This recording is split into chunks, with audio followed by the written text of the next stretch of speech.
Oh, I'll tell you what. You are listening to the Bob Culture Podcast. I'll tell you what, this is the Macho Man Randy Savage, and you are listening to my man Rob. Don't you go away. Turn to the spice.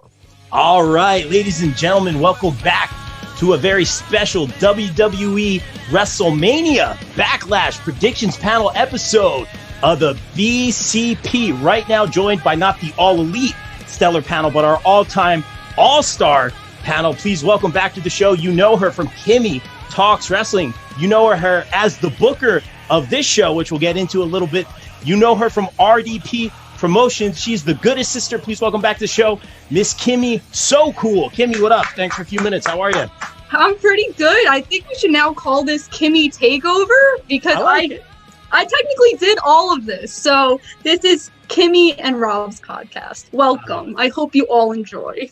I love it. But Kimmy did book this. Yes, Kimmy's been killing it on the scene. You're interviewing so many big names. You're working with so many big names. She was name dropping on me like all week. And I was like, Kimmy, you and the name drops. I have never been more proud of you. And it's amazing. So keep those name drops coming. Keep killing it. And we talk about the connection here, and it's going to be a love fest already. But we're talking about the Kimmy Jimmy connection. Of course, please welcome back to the show. You know him as the head honcho over at the commentation station at Pro Wrestling Magic, our good friend, and from the Rogue podcast, of course, Mr. Jimmy Riot. Jimmy, welcome, man. We're not worthy. Hello. Good to see Kimmy is modest as always. She's the modesty is pouring. I'm going to get you a nice big broom to sweep up all those names you're going to be dropping. Pleasure to be here. Pleasure to meet some new faces and do all the predictions. Love it, man. Thanks for coming on. And shameless promo. I did get to work with Jimmy past Saturday, Pro Wrestling Magic taping with the shameless promo. You mean you got to kill it with yours truly? Not even being over like on that. The commentation station, making your commentation station debut. The big guy right there, ladies and gentlemen. Stop. He's amazing. This guy. But no, it really was an honor, man. There's a lot of moving parts, especially when you're doing two shows at the same time. Working with you and names like Sam Laterna that are synonymous with independent wrestling. It was an honor.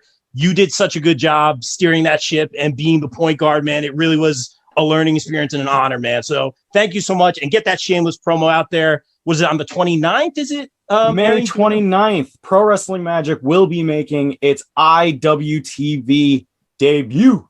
We've already filmed our next two shows. I had to call 14 matches that night. I'm surprised I'm able to speak now. But of course, the man himself was there with me for a few of the matches that night. And we're going to be premiering on IWTV. So if you already got the subscription, go hit us up. Watch us May 29th for that 90s party. It's a big celebration of our brand new Pro Wrestling Magic champion, Miss Erica Lee. Yes, big fan of Erica. We knew she was going to do big things, and she's killing it right now. Excited to see what Pro Wrestling Magic has going forward, so everyone check that out on IWTV. But to round out the panel, someone making her debut today on the BCP, you also know her from Kimmy Talks Wrestling. Please welcome to the show, wrestling aficionado, Miss Sky. Sky, welcome. Round of applause. How are you? Hi, I'm really good. Thank you for having me on. I'm so glad I get to meet you guys. I already know Kimmy, but my wrestling love.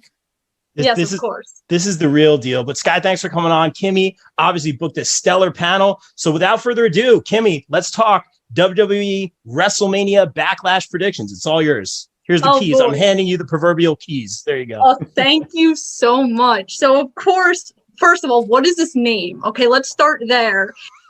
So after WrestleMania, right, we're supposed to, fresh start. And now we took a beautiful name pay-per-view and put WrestleMania in front of it. We're going backwards, and we're having a bunch of rematches. Woo!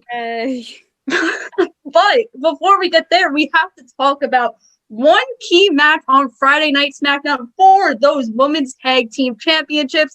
It will be Natty and Tamina versus Nia Jackson, Shayna Baszler, and Sky. I know that me and you very much argue over the, importance of these Women's Tag Team Championships. So who are you going with in this match?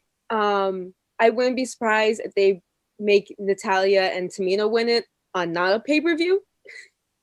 And I feel like it's heading that way, or they're going to have Shayna and Nia keep it to keep on this long dragging storyline of them eventually breaking up. So, I mean, it looks like there's some creepy girl on Monday nights who has her eyes on Shayna Baszler with a doll named Lily. Rob, what do you think? Well, you said it. I think Alexa and Lily will be your new WWE Women's Tag. No, I'm just kidding. I think, you know what? I was joking, and then I suddenly wasn't joking as I said it out loud. I wouldn't be surprised. But anyway, concerning Friday Night SmackDown, I got to say Natalya and Tamina should win this. I predicted they were going to win earlier. I think Natalya, I love seeing her get just gold around the waist. And for Tamina not having any gold around the waist at any point, I think that she will be getting, I don't want to say her due, and I don't mean any disrespect by that. I think she'll be getting the gold around her waist, but moving forward, we can see that split for Shayna and Nia. We want to see Shayna do really big things, maybe feud with Bliss, whatever it is. Shayna was a monster on NXT, big Shayna Baszler fan. She hasn't been that as much on Raw, as we've been saying over and over and over again. I'd like to see Shayna single again, as a singles competitor, I should say. And I think Tamina and Natalya get the belts. And moving forward, maybe we see Tamina join up with another faction once they lose those belts, when they ultimately break up the tag team like they always do. Oh, of course. And we might be talking about that faction a little bit later, because I have a bold prediction for that SmackDown Tag Team Championship match.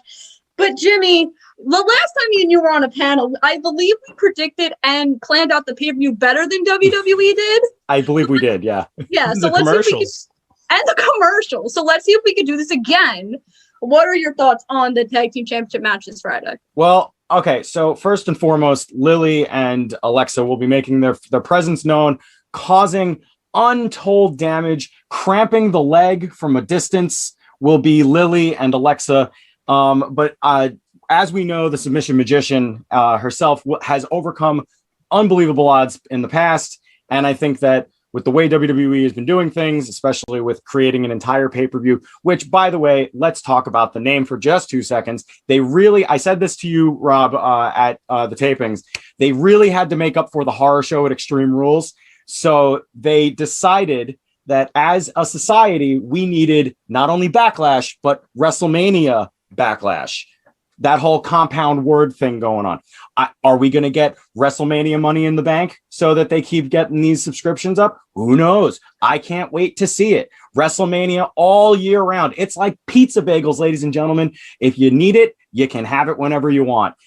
Any hoozle, I'm going to say that we're going to end up in another triple threat situation. I believe there's going to be some skullduggery, some shenanigans, if you will. And on Friday, we're not going to get exactly the answer that we're looking for. So at the pay-per-view, we're going to go triple threat, pop them all in there, because let's be real, guys, the women's tag titles don't mean dick.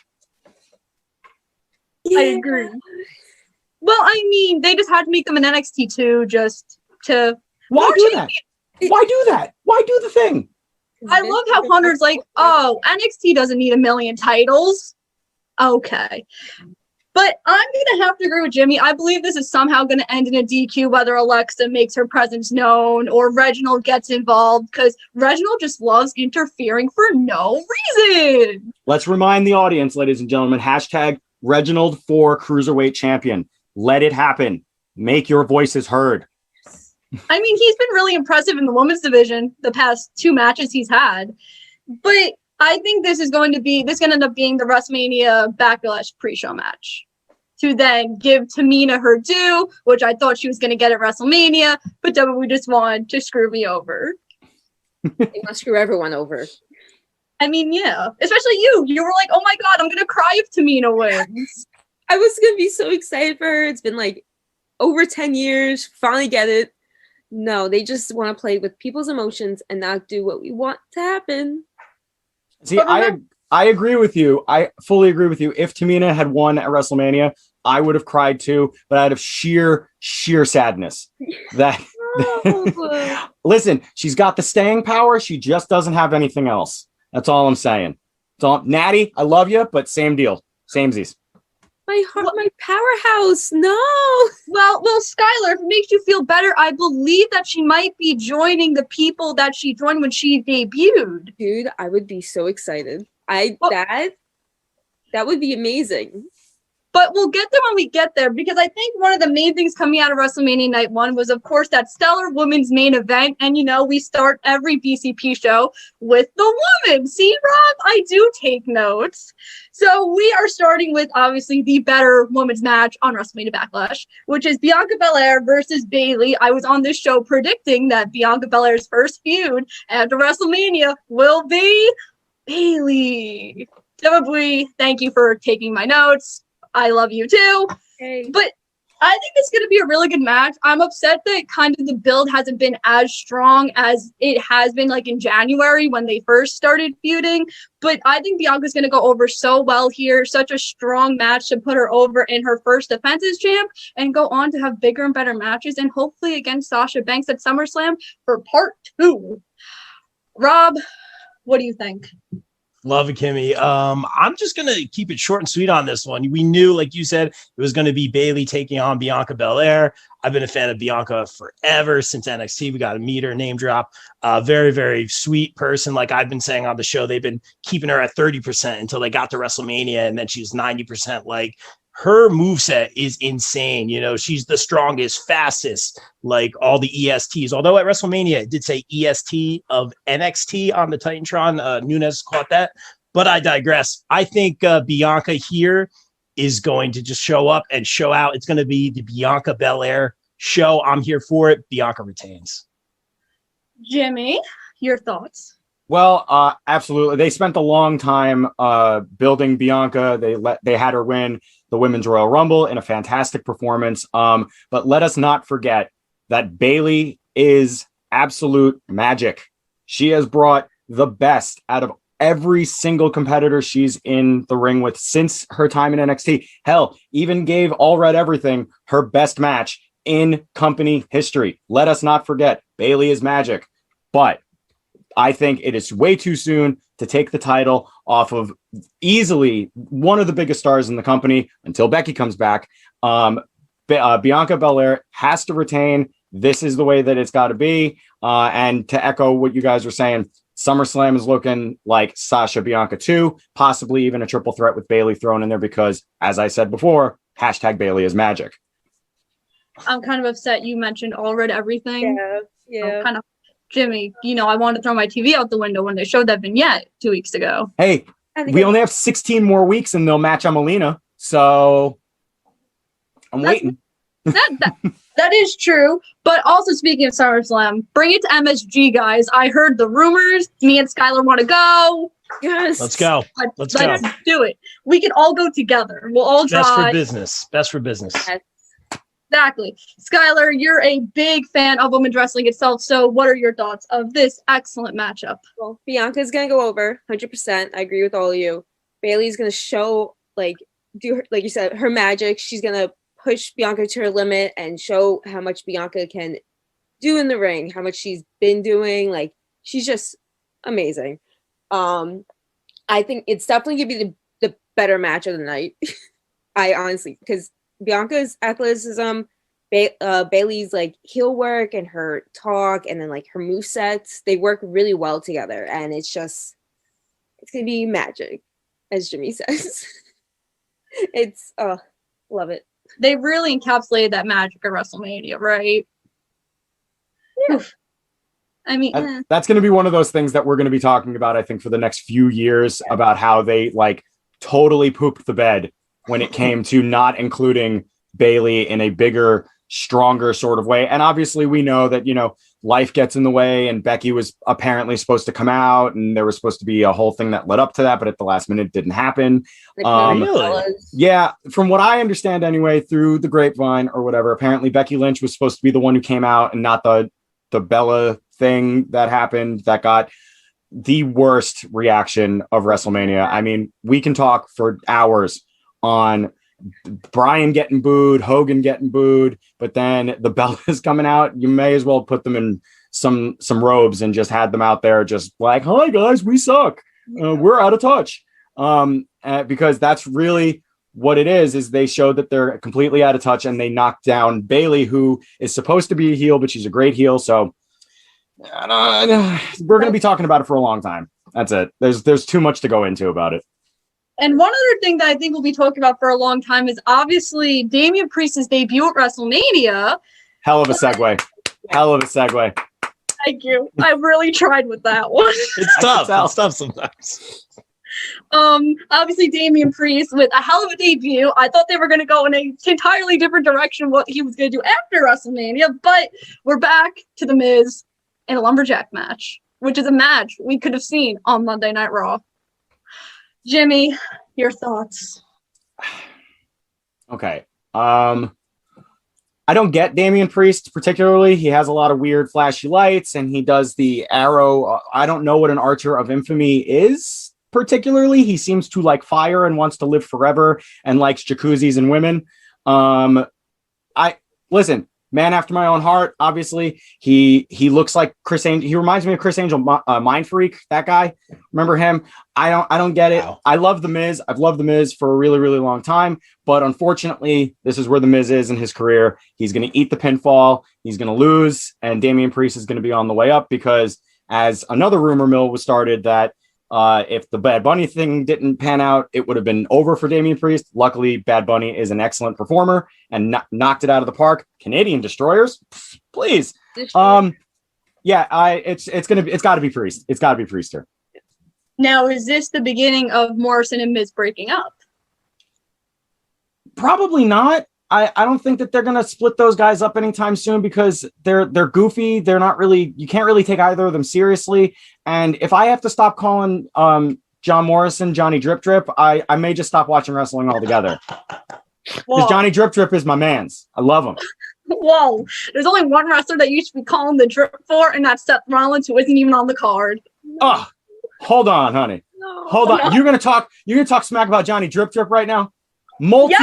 Multi-time 5-star wrestling world champion, over 900 days as champion. You know why nobody talks about it? Because that promotion is dead, but I still love it. It's Johnny Wrestling. Okay, but who started the drip in WWE first? Let's go back to 2000 when they first came out. Melina, Eminem, the red carpet, the drip. I wasn't born in 2000.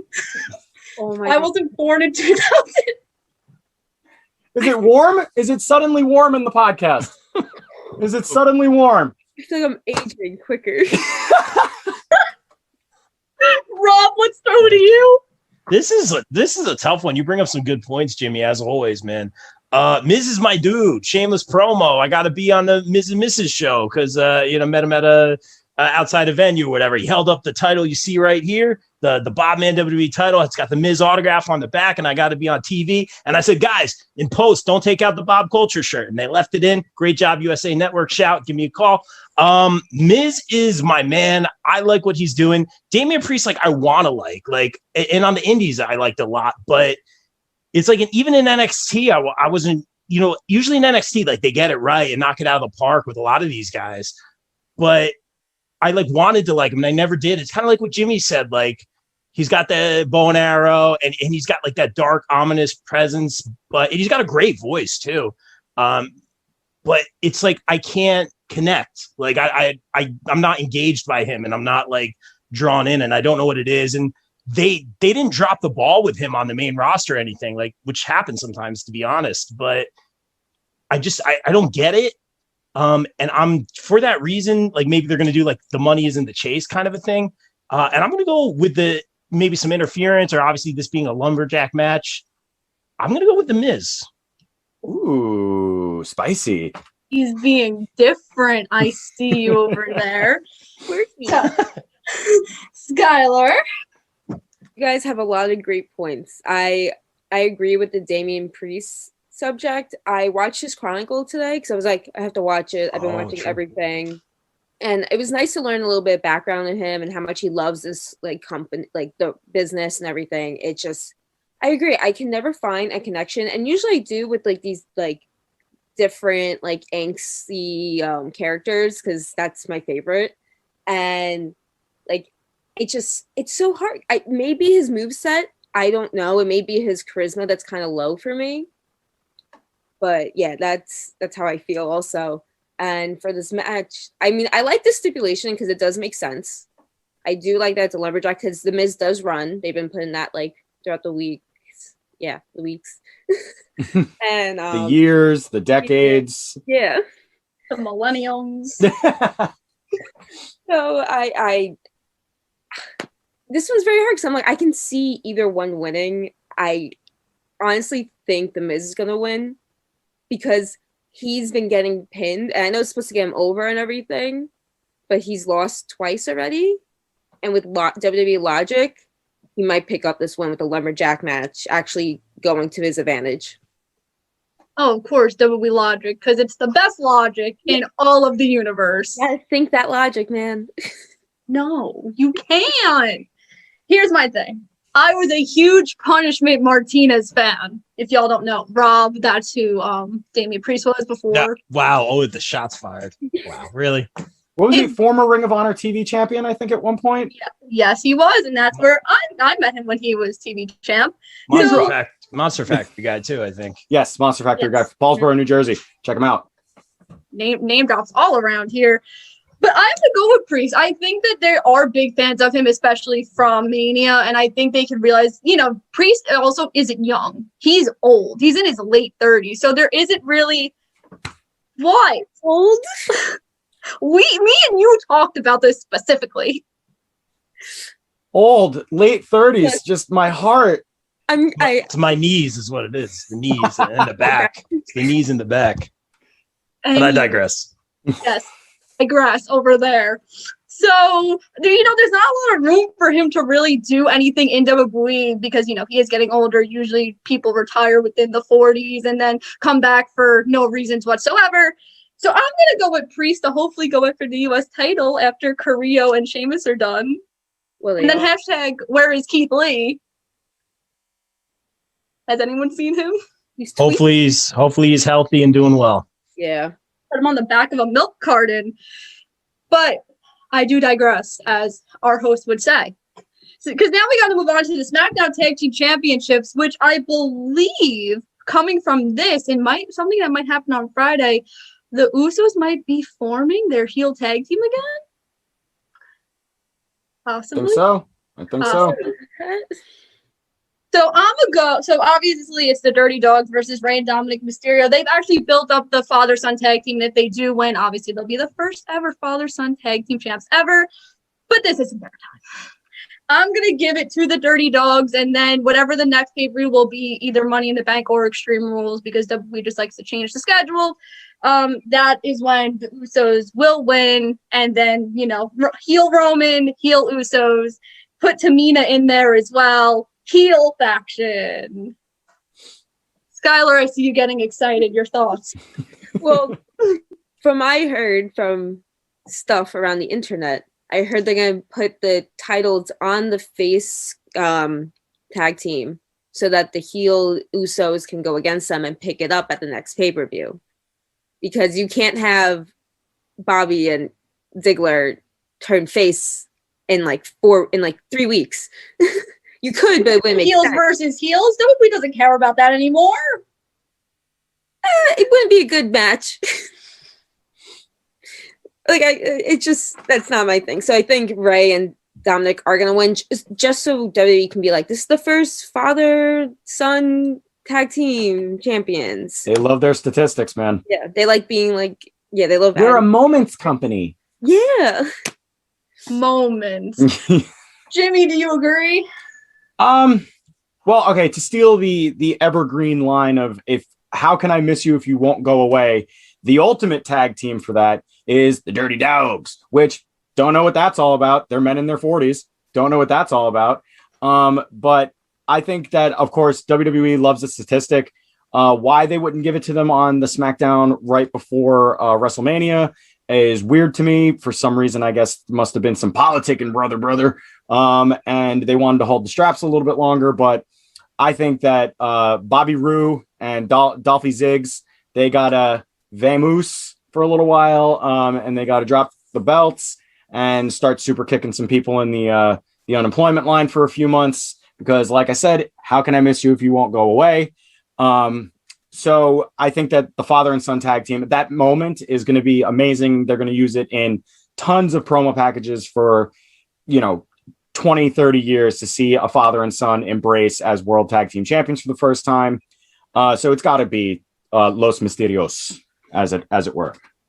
Jimmy, I feel like I'm just learning a whole bunch of vocabulary from you that I'm just going to use forever. People pay me to talk, man. I'm quite verbose. Taking notes. Oh, he's taking notes. Okay. Got the notebook out. I have mine. Don't you worry. Rob, I know when we and you did your WrestleMania panel, you were very high on Ray and Dominic, and you wanted them to win the tag team championships. Do you feel like now it's finally their time to win those titles? Well, it's almost copy and paste, and it's a little mini rant here. It's the same thing I've always been saying. And Kimmy, you know where I'm going with this, right? I would love to see that. And yes, they are a moment's company, but more so, I'm about that moment. Mysterio's the guy that got me into this. I love seeing Dominic come out. I think Dominic's doing a great job in his own right. His matches with your guy, Seth, I thought were phenomenal. Just Ray accompanying him to the ring, man, it was special, man. I'm all about that. And like I said on the WrestleMania show, and I'm going to go there, but like the missed opportunity was having that moment in front of a live audience, man. That is a WrestleMania moment, man. To have a dad and his kid win in front of the fans. And this is a missed opportunity.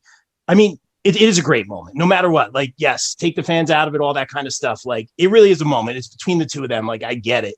But to me, I think it would just be so amazing to have that. Say we are going to have SummerSlam at the MSG. I'm just saying that so that manifests. But say we do have a live crowd. I think we need to have, and you knew I was going to go here, but you need to have that moment in front of the fans because it would be emotional. And it still will be. It would be over, as we say.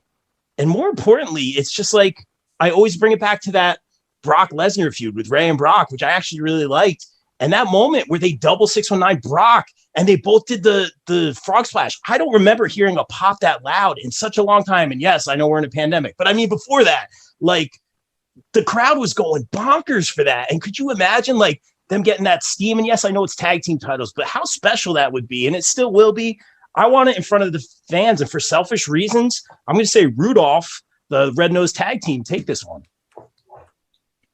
Rudolph. So now they're just going to come out with like red noses. Rudolph. No, I get it. But, now I'm going to play on your words here. So Rudolph, like red-nosed reindeer.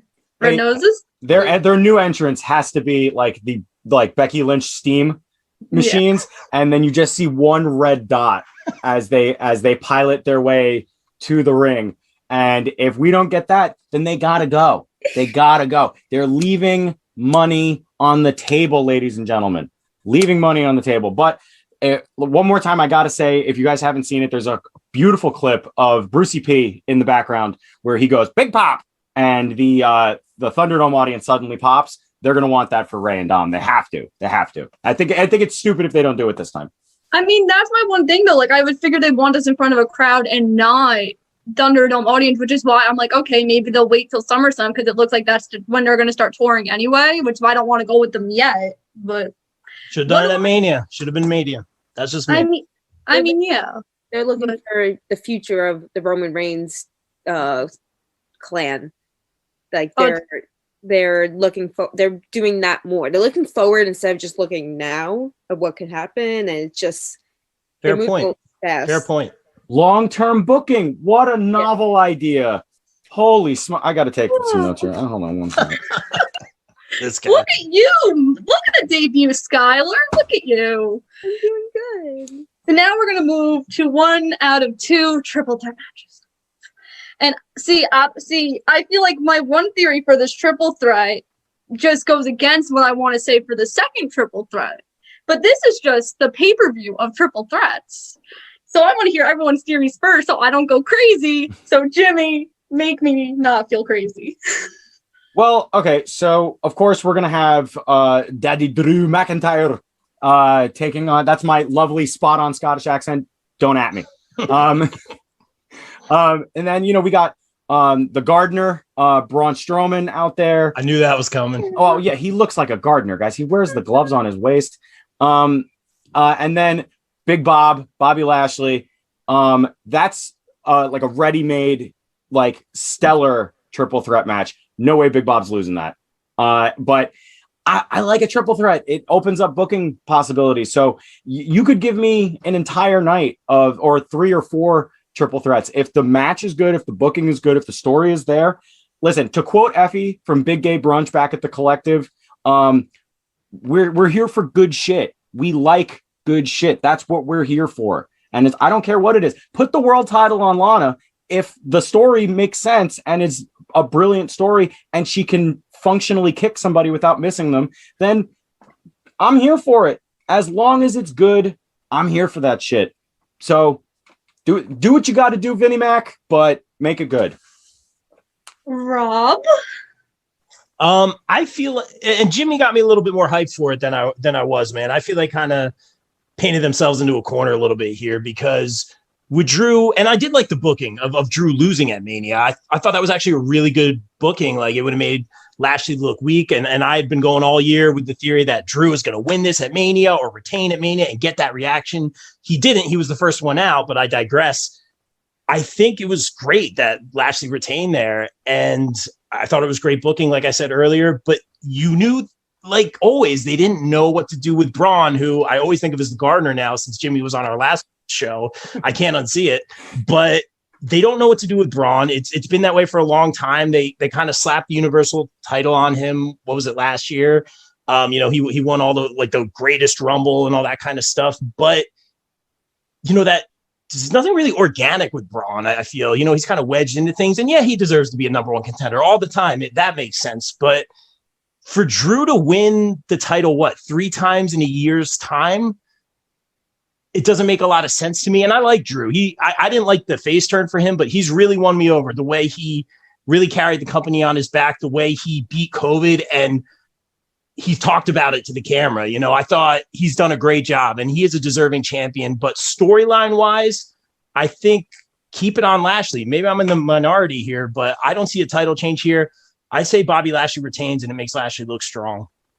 I will also say that Drew McIntyre is one of the only, I think the first superstar they had where they actually said, oh my God, a superstar is COVID. It's not a secret anymore. Yeah. So big deals. Skyler, are you also with Lashley retaining or shocker here? No, I'm with Lashley retaining, and I'm not excited for this match. I'm not a big fan of big men wrestling. 3 big men wrestling the thing. Not my thing. It's boring. You're making Vince so mad by that comment. No, he's so turned on by this match. But Vince McMahon likes big sweaty men. It really does. It annoys me. Well documented. They like to watch. He likes to watch him slap meat. That's what they do. What they love. But so I'm not excited for this match. I know Bobby's gonna win, and then Braun's gonna take the pin. Drew's gonna go for it again, lose again, and then they're in a corner. It's just like watching paint dry on a wall for me. This whole storyline. Like, I watch Raw. I watched Raw for the first time on Monday. I read about it. It's just I've been busy and everything, but I watch it. I almost turned it off.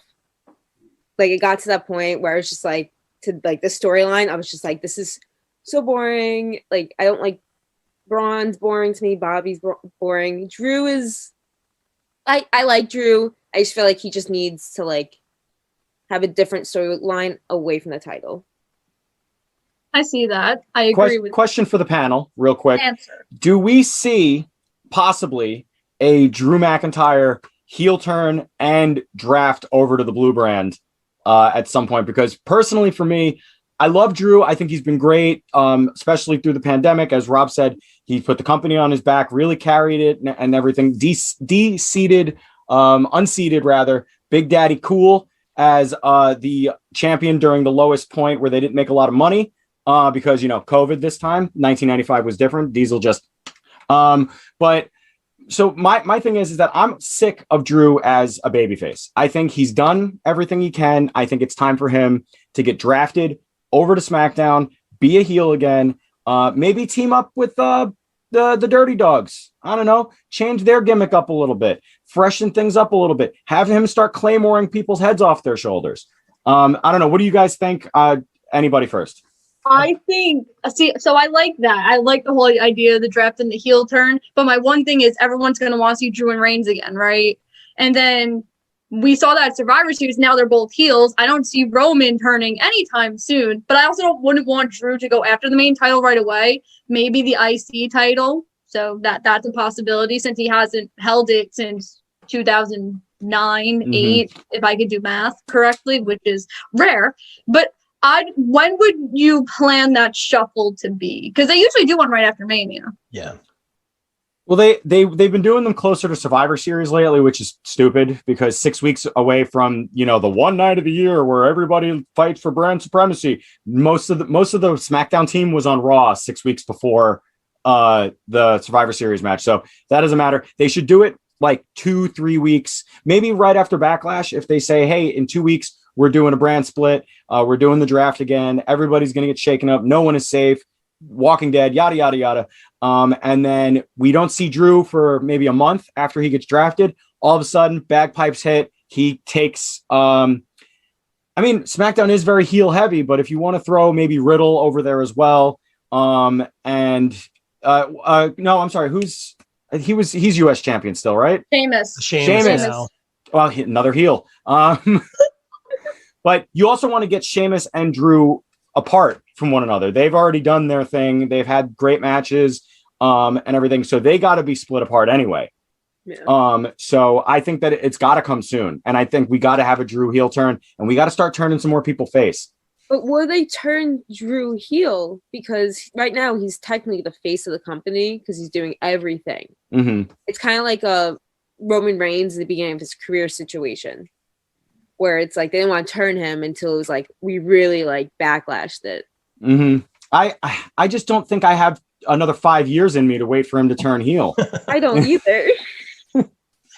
I'm going to weigh in real quick. I think I was kind of against Drew going face in the first place. I was like, no, I never liked like that 3, 2, 1, like come up with something different. But other than that, and that's just nitpicking. He's been great. Like I said earlier, he's proven me wrong. Just like when the Usos went heel, completely proven me wrong. I was totally against that. I didn't like it. They've killed it. They've crushed it. They're still crushing it. But I digress. I gotta say, I would like to see Drew be a heel. I liked it. I think that's a great idea. I think it's fresh. I don't think he goes to SmackDown, and I don't see how it could happen now. I think again it would be fresh. I don't see how it would be organic though, because like you have, again, like you said, a lot of heels, like with him and Lashley, you'd have to kind of really keep them apart.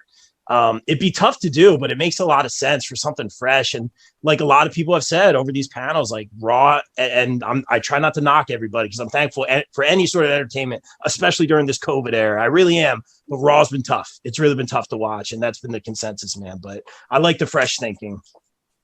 Well, I do think that it's in someone's vision that he might be turning face soon. I think it's actually in his vision. That SummerSlam. Do we know what the vision is yet? Has he explained to us what he's seeing in front of his eyes? Just having a midlife crisis after he had a child. Listen, whatever this man wants his vision to be, I'm here for it. And it's a face turn. But I'll weigh in on the triple threat match now, since, we had that draft question. So this is my problem with this. No, I don't care. I was just saying. It was like everybody question, oh, what's Kimmy's opinion? So here's my problem with this, right? To me, okay, Strowman obviously gets the pin. And I would say the same thing for the Royal Rumble Championship match, right? But then I feel like that's how Rhea gets screwed out of the title, which is the next match we're going to talk about. And I don't see that happening here. But then I look at it like, who the hell is versing Lashley next? Because I look at the Raw roster, who the hell is there? This is my issue. There's no one there, which is why Raw is so bad, because you're running out of people. Because I would say possibly Orton, but now RK Bro is a thing. And I love RK Bro, which is a problem because I hate Riddle. Same. So now I'm like, okay, maybe someone from Canada is going to come over because, again, Lesnar and Lashley, that also makes kind of sense. But we've heard it from Kyle. They can't cross the border. So now I'm just confused of where Lashley's going from here. This is my issue. Yeah.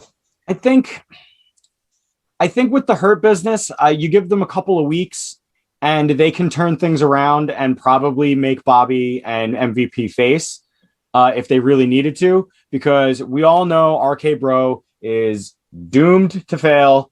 As much as I love Randy, and I've met Riddle at a GCW event, 2017, I think it was Art of War in Homedale, New Jersey. He's a great guy. He's very fun. I would love to smoke a joint with him. Sounds like a great guy. The stuff that they've been giving him on Raw, not great, because it sounds like an 11-year-old talking about like, oh, this wacky tobacco. Oh, look at me. I just think that after Randy turns heel again on him, I think that's got to be Bobby's next opponent. But I don't know. I don't like it. It's so hard because there are no faces, I feel like. And if there are faces, it's mostly the smaller people, and you know they ain't winning. It's going to be a squash match. Mm-hmm. So it's just, it's annoying. Raw needs to get another Cole, baby. Just saying. God, no. Don't have him do that. But why? Because they'll ruin it. Because, and listen, I know that it started a feud with Pat McAfee, so forgive me, Adam Cole, baby, but you're small, okay? Vince McMahon is going to see the size of his arms and weep like a child. It's just not going to happen. It's just not going to happen with Adam Cole. He's going to get, if and when he does come up, they're going to give him 3 weeks, and without the crowd to do the baby thing, Vince isn't going to get it. Vince never gets it. That's the problem. Like, it took, a year for Aleister Black to come back? And where are we? Sitting in a dark room, speaking nonsense. You know why? Because Vince doesn't get it. He's 70 years old, and he shouldn't be writing for people in their 30s. That's just what the problem is. And I don't know. There's a lot that needs to be done. And the last thing in the world they need is an average height, really good wrestler to show up, because he's just going to end up on main event with Ricochet and Ali, who are running their feud back over and over and over and over again. And they're two of the best wrestlers on the planet. Vince don't care. Vince likes dudes who are almost 7 feet tall, 300 plus pounds. He likes watching two refrigerators bang heads until he falls asleep in just like bliss. That's what gets him to sleep at night for those 3.5 hours that he sleeps, because apparently he's a Marine. Well, luckily we're on. No, Skyler, go ahead. I was saying, because I'm on the same page, because it's just so annoying. Because there could be so much potential. Like, put the belt on a smaller person, see how much more your views will go up. Because that's what NXT is. They're not the biggest people. Like, yeah, Karen Cross, but he's still not like big like Braun or Bobby. Like, it's average people, and it's just, the views are just so much better. The content is so much better. It's also more hard rock, and it's just, even though they got 8 in the ratings last night. Anyway, so we are on our last one. It's the true. Shade. The shade, Kimmy. I should have bought wine. My rebel heart is broken. Right? Oh, Good he God. totally went the opposite way out of Regal's office last night. Anyway, I gotta watch it. Oh, you missed it. See, maybe if you watched it, their viewers would have went higher. I'm waiting for the goodest brother. He's working overnight. I'm work. waiting for the goodest brother. Their viewers would not have been 697K. Anyway, we're on our last Monday Night Raw match before we get to a beautiful main event. So let's hype up here, guys. We have for the Raw Women's Championship, Rhea Ripley versus Asuka versus the person who's probably going to win the title for the 12th time, Charlotte Flair. Skyler, you seem very angry by my proposal here. What are your opinions? Rhea's keeping it. They can't get rid of it. I'm sorry, Rhea's keeping that. She's keeping it. I don't want to hear Charlotte winning, because she does not need it. She's there to put on a good match with the girls. Asuka's eating that pin, unfortunately. Like, I feel so bad for her. But Rhea's winning because she has to. I don't know if she's a heel or a face right now. Very confused. But she's a different look for the women's division, which I love. She looks like, me and my friend were talking about, she looks like a My Create character that I would, like, me and her would always create and everything. So it just feels like reality. Like, it became real. And she has to keep it up. She has to keep it. There's no if, ands, or buts. Jimmy's nodding his head along. Do you agree? Absolutely. I mean, Rhea Ripley came up like a bat out of hell. And I think that Asuka is definitely eating the pin. Asuka again is another standout of the PC, the gym era, the big fans era, because she would come out and they were like, you have 30 seconds, just scream something in Japanese and be fun. And she's fun. She's adorable. But she's reached the end of another one of her cycles where they give a shit about her. That, let's be real, because they go through cycles with Asuka. And it has to be Rhea. I think Rhea is going to win. There's going to be some sort of thing where Charlotte ends up outside of the ring, so she's like 14 yards away from the pinfall, and then Rhea's going to hit the riptide. Game over, and she's going to get out of there. This is my brutality. That whole thing. We're hearing that song twice. That's all that matters. Asuka's also another person that needs to be repackaged. Rob. Although Jimmy hit it right on the head. We do need to hear that song twice, but unfortunately, we'll only be hearing it once, because I think the Queen, Charlotte Flair, again, put another check in that box, is winning that title. Again, this is like you guys said, they're both going to be ready for Asuka, because Asuka is going to eat that pin. I do agree on that. Or no, she won't submit. She will not submit. She will take the pin. Charlotte's going to win the belt here. This is going to set up, obviously, Rhea and Charlotte part 2, the revenge, and hopefully for SummerSlam, future booking. This is where Rhea finally beats Charlotte way down the line. So I'm going to say Charlotte gets it here. Charlotte came back again. Looks, is better as a heel, but I actually really like her as a face. Like, again, she needs the fans though. Like, she's great with the kids. Like, she's amazing. But she's a really, really great heel. So I'm going to say Charlotte takes it here. She came back. She looks fantastic shape, new attitude. Yes, there's some politics and all that, what we talk about, with people leaving or quitting or whatever it is. But all that aside, I think Charlotte is still going to be very strong here. Doesn't make Rhea look weak, and Charlotte gets another title. Poor Asuka. Poor Asuka. I'll start with that, because obviously her title run was just set up for failure. Thank you so much, Vince. We love you. Please give me a call for a job in 2 years. But not after this podcast. Hey, he just has to listen to, what I'm going to say about the main event. I know.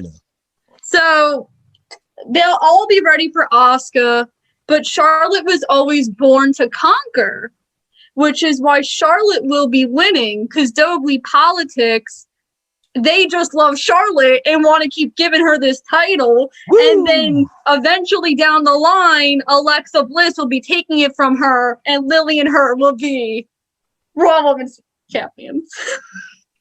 I just can't. I can't envision that she's going to use like spooky telepathy to like make Charlotte's leg cramp up, and that's how Charlotte's going to lose her 12th title reign. There's so much that can be said about this. They essentially gave Alexa Bliss the Fiend character, because where's Bray? Where'd Bray go? He's hot, he's cold, he's hot, he's cold. It might be been for the best if they gave it to Bliss. I don't know how to gauge it at this point. It's been so hot and cold. Yes, Miss Hand. I love these characters. Just because I'm a big, I love the, satanic stuff. And to me, it makes sense. Like, her, doing all the telepathy and everything. Maybe it'll make it darker again if she does go for the title. The black blood coming out of the mouth and everything. So, just want to I think what they have to do first is they have to give her a match. Oh, yeah. That would help if listen, storyline is absolutely important and everything. And yes, I want to know more about the Lily thing, and I want to know more about that. But, let's get her in the ring. Yeah. Let's have her take a bump, for Christ's sake. I mean, it's true. She had a concussion 2 years ago? Yeah. And literally has maybe taken 6 bumps since then. You got to shit or get off the pot right now, Alexa. You got to either decide if you want to be a wrestler or you want to be a trophy.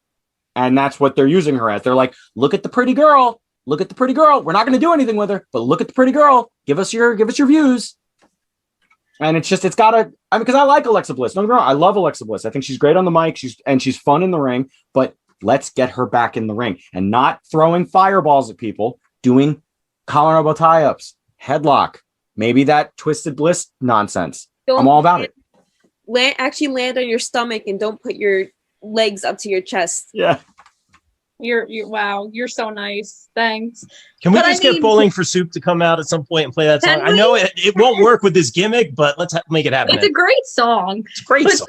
great I mean, speaking of the Fiend, obviously he ruined Rollins's beautiful Universal Championship reign, and obviously his vision is not competing this Sunday. Are there any matches that anyone on the panel thinks is going to happen Sunday that has not been announced yet? Probably, but I don't know what it is. Maybe Jimmy versus Seth or Jay versus Seth. Ooh. Maybe, The Seth Limbo. The U.S. title. Yeah, I think he would. I think I heard Carrillo got injured though, so I don't think they have anything else at the moment for. It looked like he did. It get looked hurt, really yeah. bad. Yeah. I heard he couldn't move his leg. Ooh. Yeah. That's not good. Yeah. He just learned how to grow facial hair. That started to make him interesting. and now he can't move his leg. I mean, it's just a uphill battle for Carrillo. I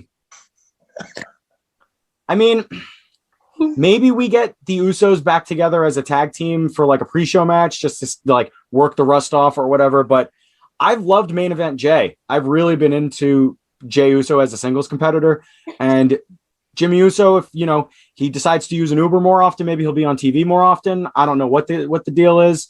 But I mean, listen, he had knee surgery. I'm just busting balls. But I think if since Seth isn't on the card right now, you can probably put him in there with.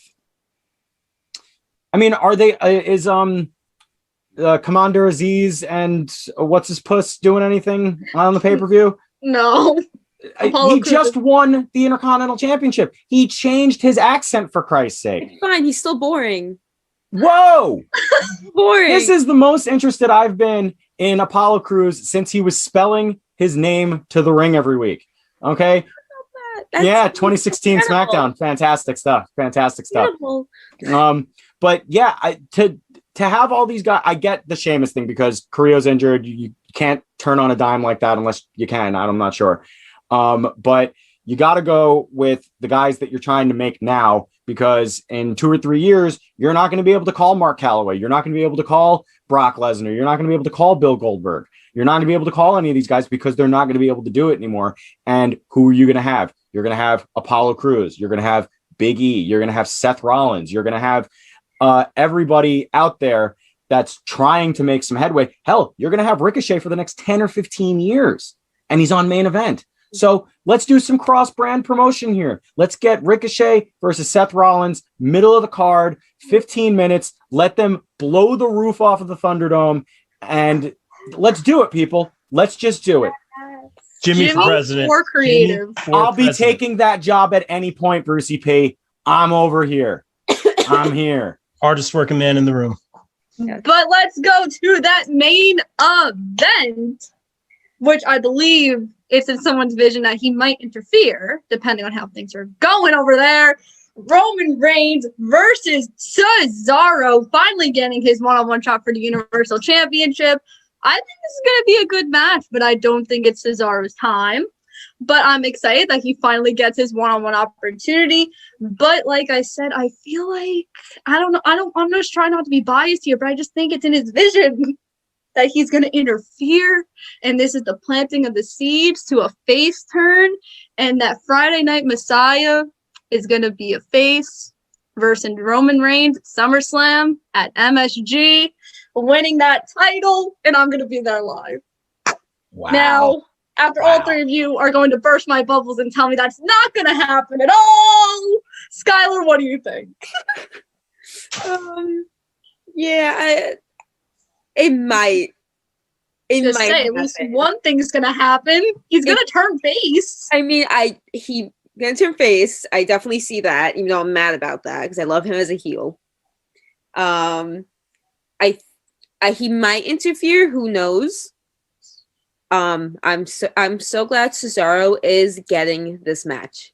He is so good. He deserves this. He's gonna put on a great show. Roman's gonna help him put on a great show, and then Roman's gonna win and gloat as much as he can.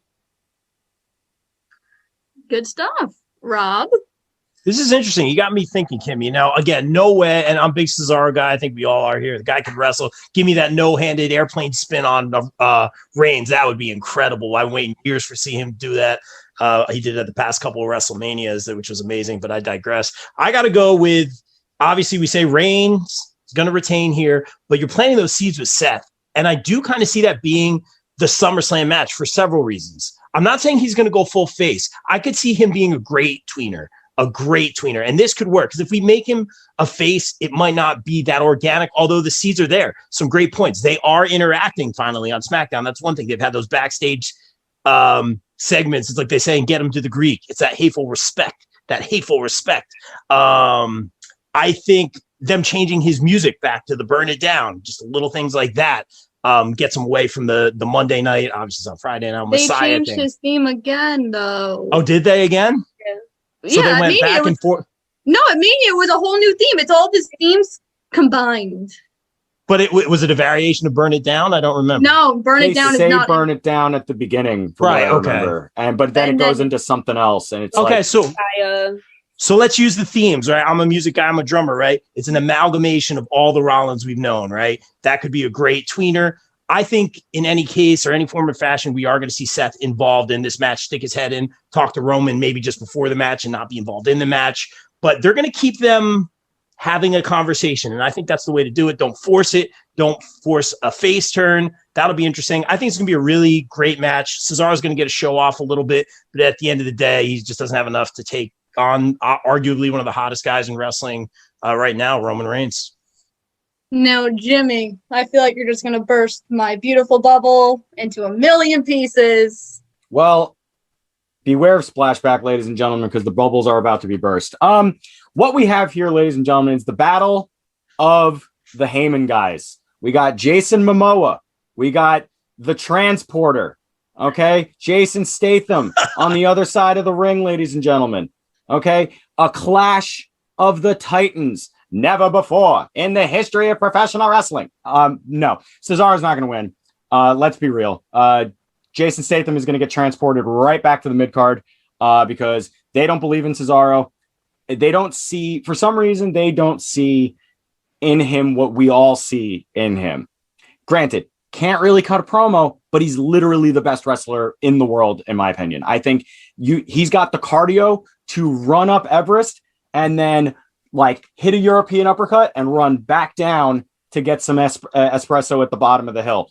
That man can do it all. He is the Swiss Superman. He is the Swiss Cyborg, but he's not the head of the table. That's just how it is. Roman Reigns is, like, as you said, Rob, he's the biggest guy in wrestling right now. He isn't a good guy. He's probably a bad guy now. He is the guy. And right now, that's who he is. That's what we got. And Kimmy, I'm glad you're sitting for this. Seth Rollins versus Roman Reigns one-on-one at SummerSlam. It's not going to happen. They're going to make it a triple threat. They're going to put somebody in there who's a dedicated face. Now, let's remember way back to 2010. You know, Kimmy, you remember it. You were in 4th grade. Yeah. So remember when NXT was a game show?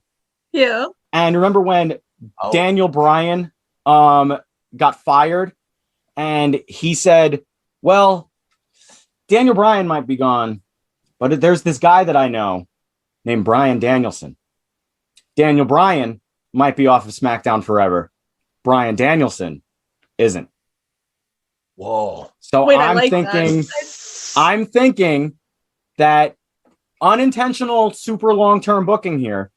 I think that we're going to see the American Dragon, shaved head, shaved beard, full-on Ring of Honor, the matches against Nigel and stuff, like those guys, that guy, Bryan Danielson, we're going to see Bryan Danielson, Seth Rollins, Roman Reigns for the Universal Championship at SummerSlam in Madison Square Garden, and Daniel Bryan will eat the pin and retire from in-ring competition. I think... Book it. I've never heard that theory before, and I love that. Wow. Bryan Danielson isn't banned, and Daniel Bryan is a proud man. We know that. Mm-hmm. And if he goes away for a couple weeks, he sits a pay-per-view or two out, all of a sudden he comes out to yes, I was gonna say final countdown. Yes, please. Anyway, that's what we're gonna get. Well, Yeah. my thing is I thought Final Countdown was going to play at the end of Double or Nothing. But now you hit me with this theory. And if we want to go statistical here, he came back at SummerSlam on August 15th, 2010, which is my birthday this year. My birthday is August 15th. I was like, dang, you're good. Yeah, stats guy, right? And August 15th is on a Sunday this year. So if you wanted to do it 11 years to the day on the table. And what a beautiful birthday present to me, by the way. Woo! Wow. The big 2-0 guys, a whole 2 decades I've been on this earth. Wow. Ew. Feeling old. Just feeling old. I've also known her since she was in middle school. So that makes me just, I'm sorry. I don't like it. Anyway, so Rob, I think this is where you do our closing endings and everyone gets their shameless plugs. So let's start with you. Taught you so well, Kimmy. I'm so proud. Great job, Kimmy. Guys, you know the deal. You're watching the BCP right now, available streaming on Modify TV. You can get it on Amazon TV, Roku, on your Android devices, iTunes, or not even iTunes. It's not iTunes anymore. It's Apple Podcasts, all that good stuff. YouTube, Spotify. You guys know the deal. Check us out. Thank you guys, everyone, for joining us. Let's get that shameless promo. Let's throw it to Jimmy, man, my mentor, the man, the myth, the legend over here. Well, thank you, Rob. I appreciate you. And ladies and gentlemen, you can catch the debut of Pro Wrestling Magic on IWTV, May 29th. That's right. We're bringing all of our good stuff. If you follow me on the Instagram or the Twitter, that's Mr. Riot, MRRI0T, because Counter-Strike was a thing when I was a kid. That's right. You'll see what we were wearing for our 90s theme party. If you didn't guess it, I was 1998 Tony Schiavone. Mark, back in the building. Mark Williams, ladies and gentlemen, back at the commentation station. And of course, Carl Vanderbeek will be there as well. But we have an incredible amount of matches on on that first show. We got Darius Carter defending against Eric Corvus. Great match. We have Erica Lee defending her championship for the first time in the Pro Wrestling Magic Kingdom against Big Dan Champion. And much more. And don't forget to go and follow us, Pro Wrestling Magic on Instagram, Wrestling Magic on Twitter, and go on the Facebooks and check us out over there. Also, youtube.com/Pro Wrestling Magic is where you get all the goodies that isn't over on a streaming service, because we know what we do and how we do. So let's do it. Yes, King. Yes. Love it. All right. And Sky and Kimmy, Sky, you have anything to promote, or just Kimmy Talks Wrestling, right? Yeah, I'm trying to make my way. I gotta get everything set up. Seasonal depression went away. Oh, a little So I'm teaser. Okay. I'm trying to finally do what I want to do. Plus new job. So Congratulations. That's Hey, good. let's Good job. go. Yay. Great job. Making names over there. Heck of a debut. Really great job, Skyler. And Kimmy, plug away, but also tell us about some of these great signings you got coming up. This Saturday, Maria Kanellis. And by the way, guys, if you are not watching Ring of Honor Women Wednesdays on YouTube, what the hell are you doing? Come on. The talent there, they're crowning a new Ring of Honor Women's Champion at the end of the summer. Great independent talent. Roxy, who's also my age, is my favorite to win the entire thing. So make sure you go check out the first 3 episodes because they're on YouTube. But also where you could find the one and only myself. YouTube at Kimmy Talks Wrestling, Twitter Kimmy_WWE, Instagram Kimmy Talks Wrestling, and you can also see me on Pop Culture Wrestling. I'll be writing reviews for the rest of Dark Side of the Ring. You can read my review of Brian Pillman, and tomorrow we have Nick Gage. Kind of scared. The preview. I don't know how I'm going to feel about this, but yeah, that's it for me. Thanks, Rob, for letting me host. I hope I did a good job. Future of the business right here. A lot of the future of the business on this panel as far as I'm concerned. Guys, thanks for viewing us your time. And like we always say here on the BCP, everyone stay safe, stay positive, take care of each other. We out. Peace.